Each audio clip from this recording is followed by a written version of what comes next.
Hello नमस्कार good morning दोस्तों। तो आज अपने इस वीडियो में हम शुरू करने वाले हैं प्रश्नावली 2C, जिसमें हम लोग त्रिघात बहुपद के बारे में सीखेंगे। तो ये जो चैप्टर हमारा प्रश्नावली 2C है, इसमें हम त्रिघात बहुपद के समीकरण को बनाना सीखेंगे और त्रिघात बहुपद के अगर शून्यक दिए होंगे तो वहाँ से उनका योगफल किस तरह से ज्ञात किया जाता है, और वहाँ पे जो शून्यक होते हैं, दो शून्यकों का आपस में अगर गुणा करा दिया जाए उसके बाद उनका योग किया जाए तो यहाँ से किस फार्मूले का यूज करेंगे, और तीनों शून्यकों का आपस में गुणा करा दिया जाए तो यहाँ से किस फार्मूले का यूज करेंगे। इन सभी महत्वपूर्ण बिंदुओं के बारे में हम सीखने वाले हैं। और सबसे महत्वपूर्ण बात यह है कि जो हमारा त्रिघात बहुपद होता है वह लिखा कैसे जाता है और त्रिघात बहुपद होता किस तरह का है। इन सभी के बारे में हम बहुत ही आसान भाषा में, बहुत ही डीप तरीके से इन सभी के बारे में हम आज सीखने वाले हैं।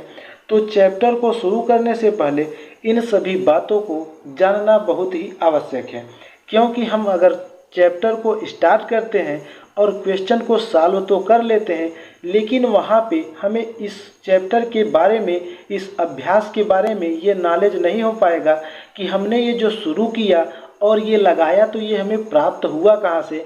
क्योंकि हम जानते हैं कि जब भी क्वेश्चन को देखते हैं यूट्यूब के माध्यम से तो हम सिर्फ अपने नोटबुक में नोट कर लेते हैं और हमें ये पता भी नहीं चलता कि हमने कहाँ से कौन सा किस फार्मूले का यूज किया है।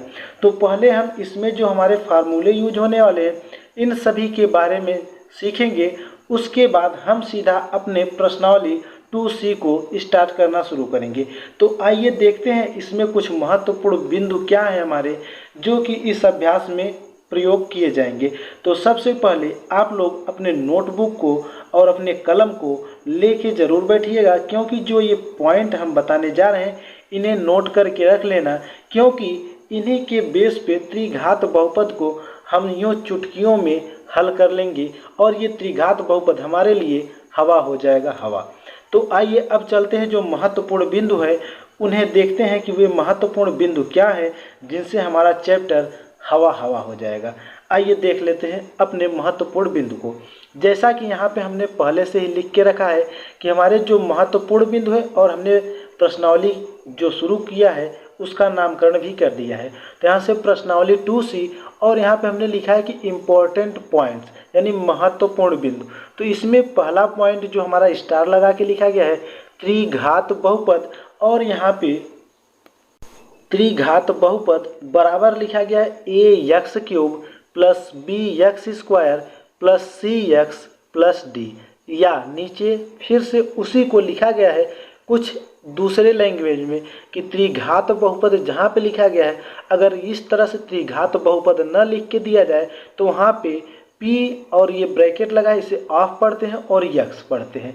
अब इसका अगर पूरा उच्चारण करें तो p मतलब पॉलिनोमियल, जिसे बहुपद कहते हैं, कह सकते हैं कि पॉलिनोमियल ऑफ यक्स लिखा गया है, यानी यक्स का बहुपद। ये आगे लिखा गया है ax³ plus bx² plus cx plus d, ये हमारा बहुपद त्रिघात बहुपद है।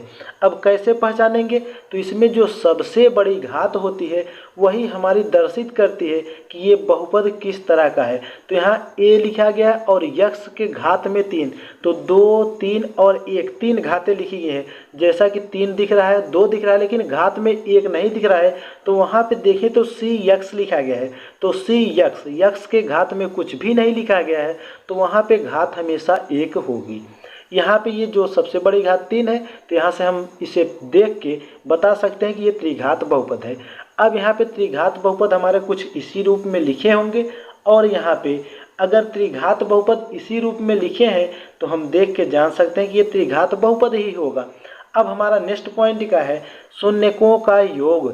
शून्यकों का योग बराबर होता क्या है, तो -x² का गुणांक और बटे में x³ का गुणांक। जैसा कि त्रिघात बहुपद में जो ऊपर लिखा गया है उसमें साफ साफ दर्शित हो रहा है कि x² कहाँ पे लिखा गया है और x³ कहाँ पे लिखा गया है, तो उसका गुणांक कह सकते हैं कि x² और x³ को छोड़ के जो उसके आगे संख्या बचती है, जो उसके आगे वर्णमाला का लेटर या कह सकते हैं कि ABCD का अक्षर बचता है वही हमारा गुणांक होता है।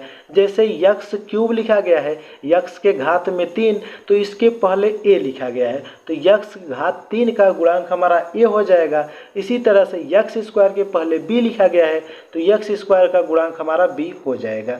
इसी तरह से यक्स भी जहाँ लिखा गया है उसके पहले c लिखा गया है, तो यक्स का गुणांक c होगा।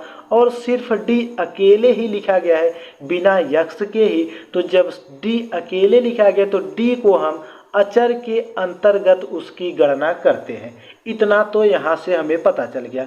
अब वही जो हमने हिंदी में लिखा है उसी का रूपांतरण नीचे किया गया है कि अगर शून्यक 3 होंगे, क्योंकि त्रिघात बहुपद है, तो पहला शून्यक अगर अल्फा हो, दूसरा शून्यक बीटा हो और तीसरा शून्यक गामा हो और तीनों का योग कर दिया जाए, तो योग का मतलब आपस में जोड़ दिया जाए, जैसा कि यहाँ नीचे लिखा गया है कि alpha plus beta plus gamma, तो बराबर में लिखेंगे क्या, माइनस b/a। अब b कहाँ से आया, तो ऊपर देख ही रहे हैं कि यक्स स्क्वायर का गुणांक है, और a कहाँ से आया, तो ये यक्स क्यूब का गुणांक है। तो ये हमारे शून्यकों का योगफल बराबर होता है माइनस b/a। और यहाँ पे हमारा नेक्स्ट पॉइंट क्या लिखा गया है, तो यहाँ पे हमारा नेक्स्ट पॉइंट है कि दो शून्यकों के गुणनफल का योग। अब यहाँ पे जैसे शून्यक अल्फा बीटा गामा थे, इन दो शून्यकों को आपस में गुणा करेंगे। जैसे अल्फा को कर दिया बीटा में, बीटा को कर दिया गामा में और गामा को कर दिया अल्फा में। अब इसके बाद इन सभी को आपस में जोड़ देंगे। तो इसके लिए भी हमने फार्मूला लिखा है कि दो शून्यकों के गुणनफलों का योग या गुणनफल का योग बराबर होता क्या है, तो यक्स का गुणांक बटे यक्स क्यूब का गुणांक। अब यक्स देख रहे हैं तो यक्स कहाँ पे लिखा गया है, तो लिखा ही गया हमारे त्रिघात बहुपद में सी यक्स, तो यक्स का गुणांक क्या होगा सी और यक्स क्यूब का गुणांक ए हो जाएगा। तो उसे कुछ इस तरह से संक्षेपीकरण किया गया है कि alpha beta plus beta gamma plus gamma alpha बराबर में c/a। ये हमारा फार्मूला होगा जब दो शून्यकों के गुणनफल का योग करेंगे तब। अब आइए नेक्स्ट पॉइंट देखते हैं हमारा क्या है। तो यहाँ से नेक्स्ट पॉइंट हमारा लिखा गया है कि शून्यकों का गुणनफल। अब यहाँ पे जो तीनों शून्यक हैं, इन तीनों शून्यकों का आपस में गुणा कर दिया जाएगा। तो तीनों शून्यकों का जब आपस में गुणा करेंगे तो पहला शून्यक अल्फा, दूसरा बीटा और तीसरा गामा। तो जब इनका गुणनफल करेंगे तो इसके लिए हिंदी में क्या लिखा गया, माइनस अचर पद बटे यक्स क्यूब का गुणांक। जैसा कि हमने बताया अचर पद क्या होगा, जो हमारा यक्स से संबंधित नहीं होगा वही हमारा अचर पद होगा। जैसे कि इसमें डी था, यहाँ पे हम फिर से दिखाना चाहते हैं, जैसे कि यहाँ पे हमने लिखा था, ये लास्ट में हमारा डी लिखा गया है, तो ये डी ही हमारा अचर पद होगा। तो यहाँ से हो जाएगा हमारा जो शून्यकों का गुणनफल होगा alpha into beta into gamma बराबर में माइनस d/a हो जाएगा। अब यहाँ पे हमारा जो नेक्स्ट पॉइंट आता है, ये हमारा पॉइंट अति ही महत्वपूर्ण है। यहाँ पे कहा क्या गया है, त्रिघात बहुपद बनाना। इसके पहले हमने सीखा कि त्रिघात बहुपद लिखा किस रूप में रहेगा, तो हमने देखा पॉइंट में। अब यहाँ पे दिया है कि त्रिघात बहुपद को बनाएंगे कैसे। अब बनाएंगे कैसे, तो इसमें हमें अल्फा बीटा और गामा ये हमारे तीनों शून्यक होंगे। अब इन तीनों शून्यकों में हमें तीनों शून्यकों के आधार पे मान ज्ञात होगा। Alpha plus beta plus gamma का मान दिया रहेगा, alpha into beta plus beta into gamma plus gamma into alpha, इसका भी मान दिया रहेगा। और यहाँ से अल्फा बीटा गामा इन सभी का मान हमें दिया रहेगा और इसके आधार पे हमें समीकरण बनाना होगा। तो त्रिघात बहुपद का समीकरण जब बनाएंगे तो यहाँ से लिखेंगे p ऑफ x बराबर यक्स क्यूब लिखेंगे, फिर माइनस का सिंबल लगाएंगे, फिर छोटा वाला ब्रैकेट लगा के उसमें alpha plus beta plus gamma रख के क्लोज करेंगे और बाहर यक्स स्क्वायर लिखेंगे। Alpha plus beta plus gamma के स्थान पे लिख सकते हैं हिंदी में कि शून्यकों का योग और बाहर यक्स स्क्वायर, फिर plus alpha beta beta gamma plus gamma alpha, ये गुणनफल के योग हैं। तो यहाँ पे लिख सकते हैं कि दो शून्यकों के गुणनफल का योग और यहाँ पे ब्रैकेट क्लोज करके यक्स लिख सकते हैं, माइनस अल्फा बीटा गामा, ये तीनों लिखे गए हैं। तो इनके स्थान पे लिख सकते हैं शून्यकों का गुणनफल। तो इस तरह से हम इसका हिंदी रूपांतरण भी कर सकते हैं। तो ये हमारे कुछ महत्वपूर्ण बिंदु रहे जो हमारे इस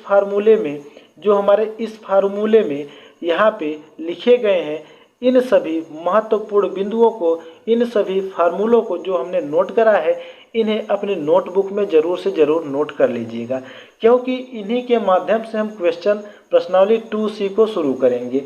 अब यहाँ पे अगर 2C को शुरू करेंगे तो इसमें हमें इसी तरह के क्वेश्चंस दिए होंगे और कुछ क्वेश्चंस ऐसे होंगे जिनमें हमें ज्ञात करना होगा कि कुछ महत्वपूर्ण बिंदु दिए रहेंगे, शून्यक कह सकते हैं, शून्यक दिए रहेंगे और पूछ लेगा कि जो हमारा त्रिघात बहुपद दिया रहेगा इसके शून्यक ये जो शून्यक दिए गए हैं होंगे या फिर नहीं। तो ऐसा चेक करने के लिए, हमें जांचने के लिए जो हमारे शून्यक दिए होंगे उन्हें हम उन्हीं बहुपद में रख के सॉल्व करेंगे। अगर रख के सॉल्व करने पे अगर बहुपद का वैल्यू हमारा 0 आ जाता है तो जो शून्यक होंगे उस बहुपद के ही शून्यक होंगे, अगर ऐसा नहीं आता है तो उस बहुपद के शून्यक नहीं होंगे। इससे रिलेटेड हमारा क्वेश्चन मिलेगा और इसमें एक शून्यक दिया रहेगा और एक वैल्यू ज्ञात करने के लिए दी रहेगी, हमें उसका मान ज्ञात करना होगा। कुछ इस तरह से भी क्वेश्चन मिलेंगे। तो हम जब चैप्टर को स्टार्ट करेंगे तो उसमें बताएंगे जहां जैसे भी क्वेश्चन मिलेंगे, लेकिन इससे पहले इन सभी बिंदुओं को नोट करके रख लेना। और अगर वीडियो अच्छी लग रही हो, हमारे बताने के कंटेंट अच्छे लग रहे हो और आप लोगों को समझ में भी आ रहा हो, ये ज़्यादा मायने रखता है कि आप लोगों को समझ में आ रहा है या नहीं। तो अगर समझ में आ रहा है और अच्छा लग रहा है और हमारे समझाने का तरीका भी अच्छा लग रहा है तो वीडियो को प्लीज़ लाइक ज़रूर कीजिएगा और साथ ही साथ चैनल को सब्सक्राइब कर बेल के आइकन को दबाना ना भूलें, क्योंकि बेल के आइकन को अगर नहीं दबाते हैं तो जो भी वीडियो हम अपलोड करेंगे उसका नोटिफिकेशन आपके पास नहीं पहुंचेगा। तो बेल के आइकन को जब दबाना अनिवार्य है। तो अब हम अपने अगले वीडियो में प्रश्नावली 2C को शुरू करेंगे और 2C में जितने भी क्वेश्चंस हैं उन्हें एकदम आराम से धीरे धीरे, हालांकि समय तो लगेगा लेकिन एक एक पॉइंट को बताने की कोशिश करेंगे ताकि आप लोगों को दिमाग में सीधा वार करे, सीधा अटैक करे आपके दिमाग में और आप लोगों को लगे कि हाँ कोई बताया है और हमें समझ में आ गया। तो आइए अब अपने नेक्स्ट वीडियो में मिलते हैं नेक्स्ट क्वेश्चंस के साथ, प्रश्नावली 2C के साथ। इसी तरह से आप लोग अपना प्यार दुलार इस चैनल पे बनाए रखें। अब मिलते हैं अपने अगले वीडियो में। धन्यवाद। जय हिंद, जय भारत।